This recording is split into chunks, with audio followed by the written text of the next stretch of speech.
Good morning, students. You already finished up to 3.4 geography, components of agriculture. Up to 3.4 we have finished. Now today we see 3.5 livestock. So livestock na enna appdi paakra kaalnadaigal appdi solluvom. So livestock is an integral component of the farming system in India. The livestock sector is socially and economically very significant due to its multifunctional outputs and contribution to socio-cultural security. It also helps to improve food and nutritional security by providing nutrition-rich food products, generate income and employment, and act as a cushion against crop failure, provide drought, power and manure inputs to the crop subsector. அப்போ கால்நடைகள் India விவசாயத்தோட ஒரு ஒருங்கிணைந்த ஒரு பகுதியாகும். கால்நடைகளின் பல்வேறு வகை பயன்பாடுகள் காரணமாக இவை சமூக மற்றும் பொருளாதார முக்கியத்துவம் வாய்ந்த ஒன்றாக கருதப்படுகிறது.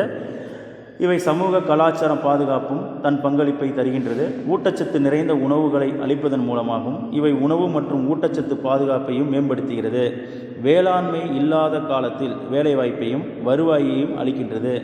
நிலத்தை உழுவதற்கும் பயிர்களுக்கு உரம் அளிப்பையாகவும் இவை விளங்குகின்றன. So livestock sector contributes approximately 4% of national GDP, that is gross domestic product, and 25.6% to agricultural GDP. As per the 19th livestock census conducted in 2012, Government of India 2014, India livestock sector is one of the largest in the world with 11.6% of world livestock population, which consists of cattle 37.3%, goat 26.4%, buffalo 21.2%, sheep 12.7% and pigs 2%, etc. அப்போ இந்த மொத்த உள்நாட்டு உற்பத்தியில் கால்நடைகள் சுமார் 4%, வேளாணுடைய உற்பத்தியில் 25.6% தன் பங்களிப்பாக அளிக்கின்றது. 2012ஆம் ஆண்டில் இந்திய அரசு நடத்திய 19வது கால்நடை வளர்ப்பு கணக்கெடுப்பின்படி இந்தியா உலகிலேயே அதிக கால்நடைகளை கொண்ட நாடாக உள்ளது. உலகில் மொத்த கால்நடைகளில் 11.6% இந்தியா கொண்டுள்ளது. இவற்றில் மாடுகள் 37.3%, வெள்ளாடுகள் 26.4%, எருமைகள் 21.2%, செம்மறியாடுகள் 12.7% மற்றும் பன்றிகள் 2% இருக்கின்றன. So distribution of livestock in India in 2012. அப்போ பார்த்தீங்கன்னா இந்த இந்தியாவில் இந்த கால்நடை பரவல் எப்படி இருக்குது அப்படின்னு பார்க்குறப்ப 5 ஸ்டேட் கொடுத்துருக்குறாங்க, leading states. First Uttar Pradesh, Rajasthan, Andhra Pradesh, Madhya Pradesh, Bihar. So source 19th livestock census, அதிலிருந்து அந்த department of animal husbandry, dairying and ஃபிஷரிஸ்லேருந்து எடுத்து கொடுத்துருக்குறாங்க. ஃபஸ்ட்டு லீடிங் ஸ்டேட் வந்து உத்தரப்பிரதேஷ், அதில் எவ்வளோ லைவ் ஸ்டாக் இருக்குதுன்னு லேக்ஸில் கொடுத்துருக்குறாங்க. ஸோ நெக்ஸ்ட்டு நம்ம பார்க்க போகிறது என்னென்னா கேட்டில். ஸோ கேட்டில் அப்படின்னு சொல்லக்கூடியது மாடுகள். ஸோ கேட்டில் constitutes 37.3% of livestock population in India. India has the second largest cattle population after Brazil at world level. Among the states, Madhya Pradesh leads with 10.3%, followed by Uttar Pradesh and West Bengal. Cattle population in India belongs to different breeds. These include milk breed, drought breed and mixer and or general breed. அப்போ இந்த மாடுகள் அப்படின்னு பார்க்கக்கூடியது இந்தியாவில் மொத்த கால்நடைகளில் மாடுகள் வந்து 37.3%. உலக அளவில் பிரேசிலுக்கு அடுத்தபடியாக இந்தியா மாடுகள் எண்ணிக்கையில் 2வது இடத்தை வகிக்கிறது. இந்தியாவில் மத்திய பிரதேசத்தில் 10.3%, உத்தரப்பிரதேசத்தில் 10.2% மற்றும் மேற்கு வங்காளத்தில் 8.7% மாடுகளை கொண்டுள்ளது. இந்தியாவில் உள்ள மாடுகள் பல்வேறு இனங்களை சேர்ந்தது. அதில் ஒரு 3 இனம் கொடுத்துருக்குறாங்க. ஒன்று வந்து மில்ச் ப்ரீடுன்னு சொல்கிறது பால் இனம், ட்ரவுட் ப்ரீடுன்றது இழுவை, வண்டியெலாம் இழுக்குது பார்த்திங்களா, அந்த மாதிரியான மாடுகள், அது இழுவை இனம்னு சொல்லுவாங்க. 3வதாக இருக்கக்கூடியது மிக்சட் ஆர் ஜென்ரல் ப்ரீடுன்னு சொல்லக்கூடிய கலப்பு அல்லது பொது இனம்.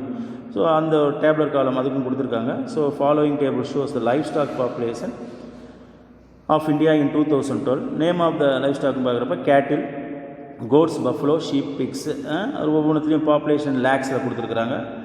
So sources 19th livestock census department of animal husbandry, dairying and fisheries, அதனுடைய ஆதாரத்திலேருந்து அந்த தகவல் நமக்கு தரப்பட்டுள்ளது. அடுத்தது கோட் அப்படின்னு பார்க்கக்கூடிய வெள்ளாடுகள். So the goat is the poor man cow providing milk, meat, skin and hair. It is the main sources of meat for the country. While looking at the current status of goat population among Indian states, Rajasthan record first with 16%, followed by Uttar Pradesh and Bihar. அப்போ அந்த கோட்னு சொல்லக்கூடிய வெள்ளாடு ஏழை மக்களின் பசு என்று அழைக்கப்படும் வெள்ளாடுகள். பால், இறைச்சி, தோல் மற்றும் உரோமம் போன்றவற்றை அளிக்கின்றது.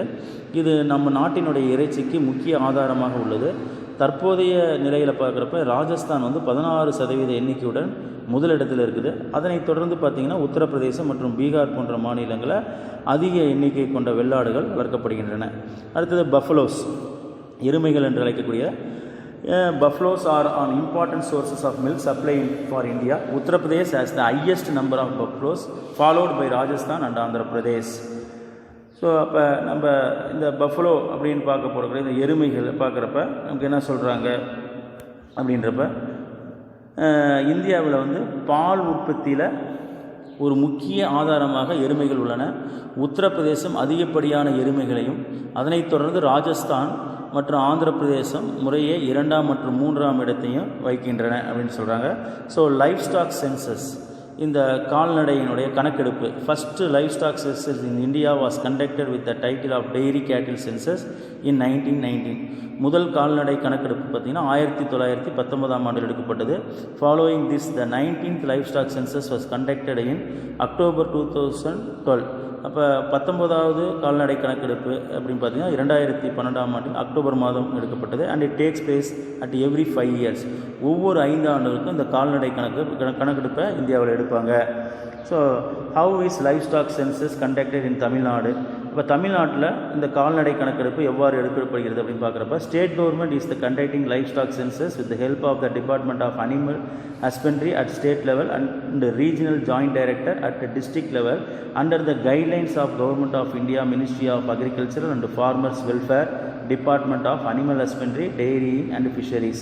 So the livestock census in the country started in the year 1919 to 1920. Since then it has been conducted once in every 5 years. So far 19 livestock census has been conducted and the last census was held in the year 2012. The 20th livestock census 2017 was scheduled to be conducted from 16th July and will end on 15th October 2017. Source Government of India Instruction Manual 201th Livestock Census. அப்போ தமிழ்நாட்டில் கால்நடை கணக்கெடுப்பு என்பது தமிழ்நாடு அரசு மாநில அளவிலான கால்நடை கணக்கெடுப்பை கால்நடை வளர்ப்புத்துறை உதவியுடன் மேற்கொள்கிறது. மாவட்ட அளவிலான கணக்கெடுப்பை மண்டல இணை இயக்குநர் மூலமாக மேற்கொள்ளப்படுகிறது. இக்கணக்கெடுப்பு பார்த்திங்கன்னா மத்திய அரசின் வேளாண் மற்றும் விவசாயிகள் நலத்துறை அமைச்சகம், கால்நடை வளர்ப்பு, பால் பண்ணை, மீன்வளத்துறை போன்றவற்றின் வழிகாட்டுதல்படி எடுக்கப்படுகிறது அப்படின்னு சொல்கிறாங்க. நமக்கு அது முன்னாடியே பார்த்தோம். 20வது லைஃப் ஸ்டாக் வந்து சென்சஸ் பார்த்திங்கன்னா 2017 schedule to be conducted from 16th ஜூலையில் ஆரம்பித்து அதோடைய பணி எப்போ நிறைவு பெற்றதுன்னா 15th October 2017 நிறைவு பெற்றது அப்படின்னு சொல்கிறாங்க. So next dairy, meet and ul production. So அப்போ டெய்ரின்றது பால் பொருட்கள், மீட் அப்படின்றது இறைச்சி மற்றும் உல் அப்படின்னு சொல்கிறது ரோம உற்பத்தி. So according to state or union territories, யூடினா union territories, animal husbandry department during 2016-17 the total production of milk in our nation is 163.7 million tons. At this time the leading producer was Uttar Pradesh with 27.6 million tons, followed by Rajasthan with 19.4 million tons and Madhya Pradesh with 13.4 million tons in total milk production. அப்போ மாநில மற்றும் union பிரதேச கால்நடை வளர்ப்புத்துறை 2016-17ஆம் ஆண்டு கணக்கெடுப்பின்படி நம் நாட்டில் மொத்த பால் உற்பத்தியில் 163.7 மில்லியன் டன்கள் இருக்க அளவாக உற்பத்தி செய்யப்பட்டது. இந்த உற்பத்தியில் உத்தரப்பிரதேசம் முதலிடத்தையும், அதைத் தொடர்ந்து ராஜஸ்தான், மத்திய பிரதேசம் பால் உற்பத்தி முதன்மை மாநிலங்களாக திகழ்கின்றன. அடுத்தது இறைச்சியை பொறுத்தவரை பார்க்குறப்ப நம்ம while looking at the meat, the total production is 7.4 million tons. Uttar Pradesh is the leading producer with 1.3 million tons, where Maharashtra and West Bengal are estimated with 0.8 million tons and 0.7 million tons respectively in the total country production. So the total wool production of our nation is 43.5 million kilograms. The leading state in the wool production is Rajasthan with 14.3 million kilograms, followed by Jammu and Kashmir with 7.3 million kilograms and Karnataka with 6.6 million grams in country's total wool production. அப்போ இந்த ரோம உற்பத்தியானப்போ இறைச்சியை பார்த்தோம். இறைச்சியை பொறுத்த வரைக்கும் மொத்த உற்பத்தி பார்த்திங்கன்னா 7.4 மில்லியன் டன்கள், உத்தரப்பிரதேசம் 1.3 மில்லியன் டன்களுடனும், முதன்மை மாநிலமாக விளங்குகின்றது. அதனைத் தொடர்ந்து நாட்டினோட இறைச்சி உற்பத்தியில் பார்த்திங்கன்னா மகாராஷ்டிரா 0.8 மில்லியன் டன்ஸும், மேற்கு வங்காளம் வெஸ்ட் பெங்கால் பார்த்திங்கன்னா 0.7 மில்லியன் டன்களையும் 9.6% உற்பத்தி செய்து உள்ளன. நம் நாட்டிலோட மொத்த ரோம உற்பத்தி 43.5 மில்லியன் கிலோகிராம் சொல்கிறாங்க. ராஜஸ்தான் மாநிலம் அதில் 14.5 மில்லியன் கிலோவுடன் முதலிடத்தையும், அதனை தொடர்ந்து ஜம்மு காஷ்மீர் 7.3 மில்லியன் கிலோகிராமையும் மற்றும் கர்நாடகா 6.6 மில்லியன் கிலோகிராம் உற்பத்தியிலும் முறையே 2 மற்றும் 3ஆம் இடத்தை வகிக்கின்றது. So we have finished up to 3.5. We continue the 3.6 fisheries in the next video. Thank you students. Good morning students. We already seen Geography Unit 3 Components of Agriculture up to 3.5 we finished. Now we continue 3.6 Fisheries. So fisheries அப்படி சொன்னோம்னா மீன் வளர்ப்பு. Fisheries in India are very important economic activity and a flourishing sector with a varied resources and potentials. Fishing in India is a major industry in its coastal states, employing over 14 million people. It produces about 3% of world fish and occupies second place among the fish producing nation of the world after China. It also helps in augmenting food supply, generating employment, raising nutritional level and earning valuable foreign exchange. The length of Indian coastal line is 7,517 km, including the coastline of the islands. However, the main land's length is 6,100 km. So in India, fishing is categorized in 2 types. So they are marine or sea fisheries, then inland or freshwater fisheries. So அப்போ இந்த மீன் வளர்ப்பு அப்படின்னு சொல்லக்கூடியது பார்த்திங்கன்னா இந்தியாவில் மீன் வளர்ப்பு ஒரு மிக முக்கியமான ஒரு பொருளாதார நடவடிக்கை. இத்துறை வளர்ந்து வரும் துறையாகவும் பல்வேறு வளங்களை கொண்டதாகவும் உள்ளது. மீன்பிடி தொழிலானது இந்தியாவில் பார்த்திங்கன்னா கடலோர மாநிலங்களில் ஒரு முக்கிய தொழிலாக 14 மில்லியன் மக்கள் தொகைக்கும் அதிகமானோருக்கு வேலை வாய்ப்பை அளிக்கக்கூடிய ஒரு துறையாக இருக்குது. உலக மீன் உற்பத்தியில் 3% சீனாவிற்கு அடுத்தபடியாக இந்தியா 2ஆம் இடத்தில் உள்ளது. மீன்பிடி தொழில் உணவு உற்பத்தியை அதிகரித்தல், வேலைவாய்ப்பை உருவாக்கல், ஊட்டச்சத்து அளித்தல், அந்நிய செலவாணியை ஈட்டல் போன்ற பல வழிகளில் நமக்கு அது உதவி புரிகிறது. இந்தியாவினுடைய கடற்கரையின் நீளம் பார்த்திங்கன்னா 6100 கிலோமீட்டர் ஆகும். தீவு கூட்டங்களின் கடற்கரையும் சேர்த்து பார்த்திங்கன்னா மொத்தமாக அந்தமான் அண்ட் நிக்கோபார் ஐலாண்ட்ஸ் மற்றும் லக்ஷத்தீவு இதையும் சேர்த்து பார்த்தோம்னா கிட்டத்தட்ட 7517 கிலோமீட்டர் ஆகும். இது ஒரு 1 மார்க் கொஸ்டின். இந்தியாவினுடைய கடற்கரை நீளம் அப்படின்னு பார்த்தோம்னா தனியாக கேட்டாங்கன்னா 6100, தீவு கூட்டங்களையும் சேர்த்து கேட்டாங்கன்னா 7517 7517 கிலோமீட்டர் ஆகும். இந்தியாவில் மீன்பிடி தொழில் வந்து 2 வகையாக வகைப்படுத்தப்பட்டிருக்குது. அதை நம்ம என்னென்னு சொன்னோம், உங்களுக்கு 2 வகையாக பிரிச்சிருக்கிறாங்க. மரைன் ஆர் சீ ஃபிஷரிஸ் அப்படின்னு சொல்லுவாங்க. இன்னொன்று வந்து inland or fresh water fisheries அப்படின்னு சொல்கிறாங்க. மரைன் ஆர் சீ ஃபிஷரிஸ் அப்படின்னு சொல்கிறது கடல் மீன் பிடிப்பு, கடலில் மீன் பிடிக்கிறது.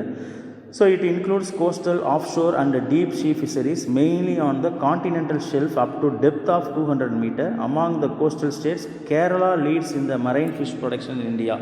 So அப்போ இந்த கடல் மீன் பிடிப்பு என்பது கடற்கரை பகுதி, கடற்கரையை ஒட்டி உள்ள பகுதி, ஆழ்கடல் முக்கியமான பகுதியில் கிட்டத்தட்ட 200 மீட்டர் ஆழம் வரைக்கும் உள்ள கண்டத்திட்டு, கான்டினென்டல் ஷெல்ஃப்னா கண்டத்திட்டு பகுதியில் மீன்பிடித்தல் தொழில் நடைபெறுகிறது. இது கடற்கரை மாநிலங்களான கேரளா கடல் மீன் உற்பத்தியில் முதன்மையாக உள்ளது. அப்போ இந்தியாவிலே கேரளா பார்த்திங்கன்னா கடல் மீன் உற்பத்தியில் முதன்மை மாநிலமாக விளங்குகிறது. அடுத்தது inland or fresh water fisheries அப்படின்னு சொல்லக்கூடியது உள்நாட்டு மீன்பிடிப்பு. So rivers, lakes, canal, reservoirs, ponds, tanks etcetera are the sources of fresh water and provide fresh water fisheries. About 50% of the country's total fish production comes from the inland fisheries, and Andhra Pradesh is the leading producer in India. So in India, the important varieties of fish catched by the fishermen are catfish, herrings, mackerels, perches, eels, mullets, etc. In 2014-2015, the total inland or freshwater fish production was 65.77 lakh tons and the total marine fish production was 34.91 lakh tons. So in India, the top 5 fishing producing states are Andhra Pradesh, West Bengal, Gujarat, Kerala and Tamil Nadu. அப்போ இந்த உள்நாட்டு மீன் பிடிப்பு அப்படின்னு சொல்லும்போது நீர்த்தேக்கங்களான ஆறுகள், ஏரிகள், கால்வாய்கள், குளங்கள் மற்றும் கண்மாய்கள் போன்ற நீர்நிலைகளில் நடைபெறும் ஒரு நன்னீர் மீன் பிடிப்பு இவற்றில் அடங்கும். நாட்டினுடைய மொத்த மீன் உற்பத்தியில் சுமார் 50% இந்த உள்நாட்டு மீன் பிடித்தல் மூலம் நமக்கு கிடைக்கிது. இந்தியாவில் பார்த்திங்கன்னா இந்த உள்நாட்டு மீன் பிடிப்பில் ஆந்திர பிரதேசம் தான் ஃபஸ்ட்டு பிளேஸில் இருக்குது. அப்போ இந்தியாவில் மீனவர்களால் பிடிக்கப்படும் முக்கியமான மீன் வகைகள் பார்த்திங்கன்னா கெளுத்தி, ஹேர் கிங்ஸு, காணாங்கெளுத்தின்னு சொல்லக்கூடியது, பெர்சல், ஈல் மீன், முள்ளட்டை மீன் போன்றவையாகும். 2014-15 ஆண்டின்படி மொத்த உள்நாட்டு உற்பத்தியானது 65.77 லட்சம் டன் ஆகும். ஆனால் கடல் மீன் உற்பத்தியானது 34.91 லட்சம் டன்களாகவும் உள்ளது. இப்போ பார்த்திங்கன்னா உள்நாட்டு உற்பத்தியில் பார்த்திங்கன்னா 65.77 லட்சம் டன் கிடச்சிருக்குது. ஆனால் கடல் மீனில் பார்த்திங்கன்னா உங்களுக்கு வெறும் 34.91 லட்சம் டன்கள் தான் கிடச்சிருக்குது.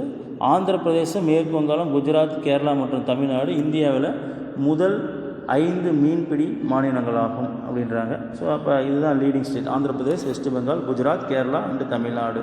So students, we finished up to 3.6.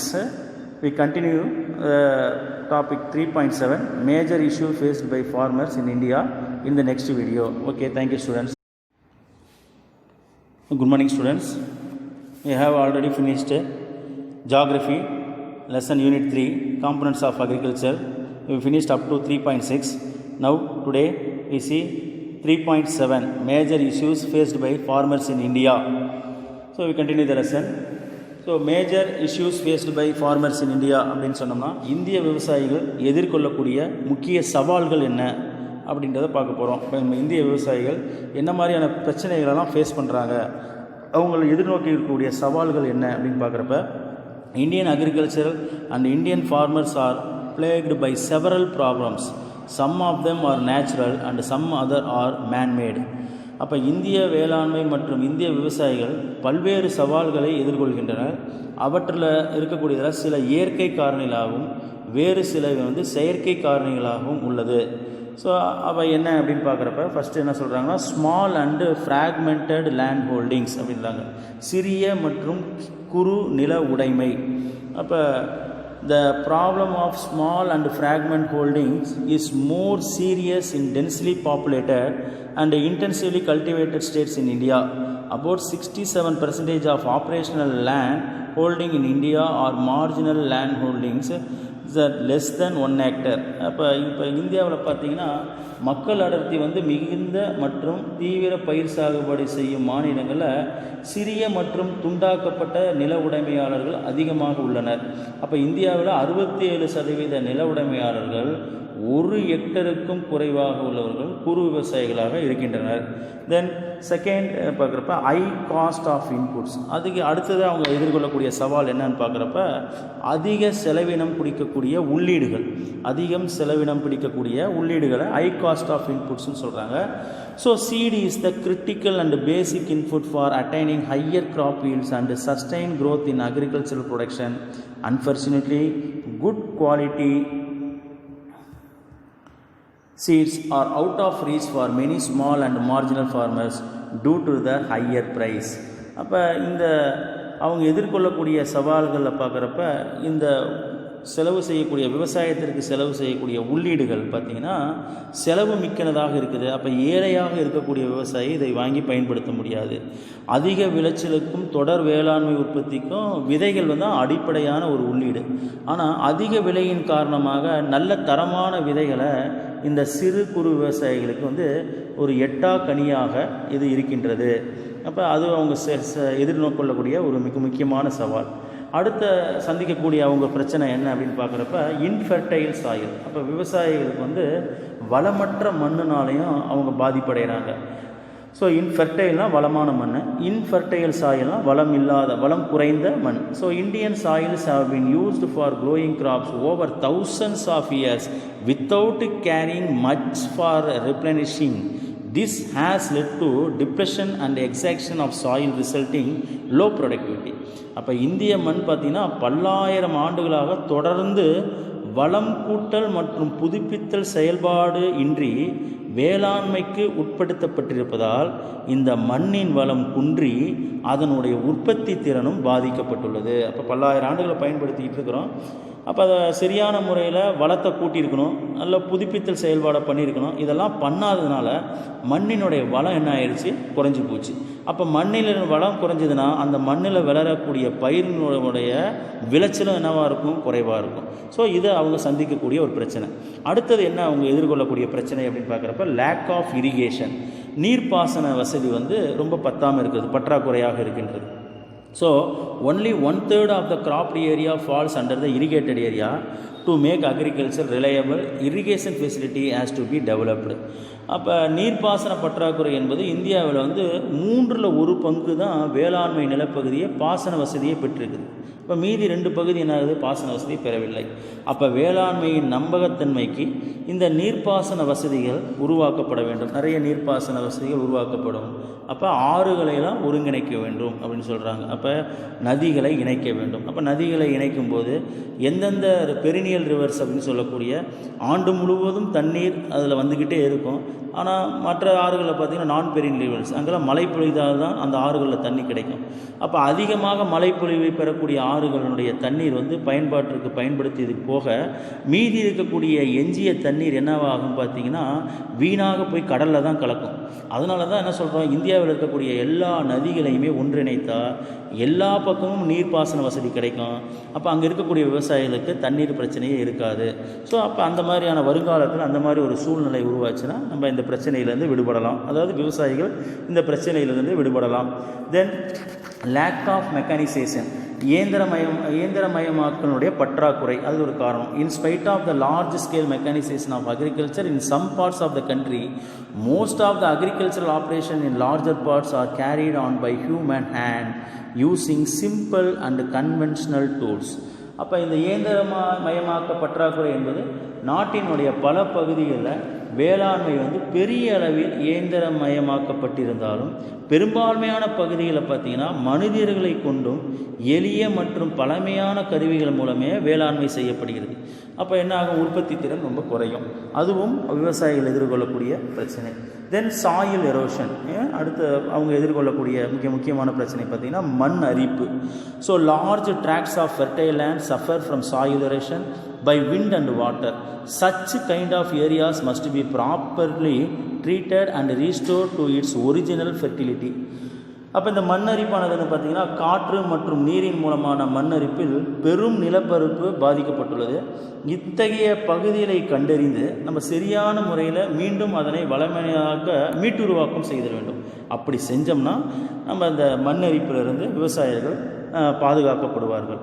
Then agricultural marketing, அப்போ அடுத்து அவங்க எதிர்கொள்ளக்கூடிய சவால்கள் பார்த்திங்கன்னா என்ன சொல்கிறாங்க, வேளாண்மை சந்தை அப்படின்னு சொல்லக்கூடியாங்க, வேளாண் சந்தை. So in rural India agricultural marketing continues in a bad shape due to the absence of sound marketing facilities. The farmers have to depend on local traders and middlemen for the disposal of their farm products, which is sold at a low price. Besides, there is a fluctuation in the prices of agricultural products. அப்போ இந்தியாவில் கிராமப்புற விவசாய பொருட்கள் சந்தை மிக மோசமான வடிவத்திலே இன்றைக்கி காணப்படுது. தரமான உள்கட்டமைப்பு வசதிகள் இன்மையால் விவசாயிகள் உள்ளூர் வியாபாரிகளிடமும் தரகர்களிடம் விவசாய பொருட்களை குறைந்த விலைக்கு விற்பனை செய்கிறார்கள். மேலும் விவசாய பொருட்களின் விலையில் அதிகமான ஏற்றத்தாழ்வுகள் காணப்படுகின்றன. விவசாய பொருளில் பார்த்திங்கன்னா அதிகமான அதுக்கு காரணம் என்னன்னா பார்த்திங்கன்னா உட்கட்டமைப்பு வசதி சரியில்லை.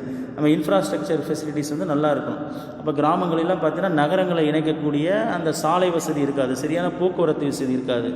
அப்போ விவசாயி உற்பத்தி செய்த பொருட்களை வேறொரு இடத்துக்கு கொண்டு போய் செல்வதற்கு உண்டான போக்குவரத்து வசதி இல்லாதனால உள்ளூர் சந்தையிலேயே அந்த தரகருக்கிட்டேயே குறைவான விலையில் அந்த பொருளை விட்டுடுறோம். அப்போ பார்த்திங்கன்னா ஒவ்வொரு இடத்துலையும் ஒவ்வொரு மாதிரியான விலையில் அதை அடாப்ட் பண்ணுறதுனால ஒரு சீரான பொருளை எல்லா பக்கமும் ஒரே மாதிரியான விலை இருக்காமல் ஒவ்வொரு இடத்துலையும் ஒவ்வொரு மாதிரியான விலை இருப்பதற்கும் இதுவும் ஒரு காரணம்.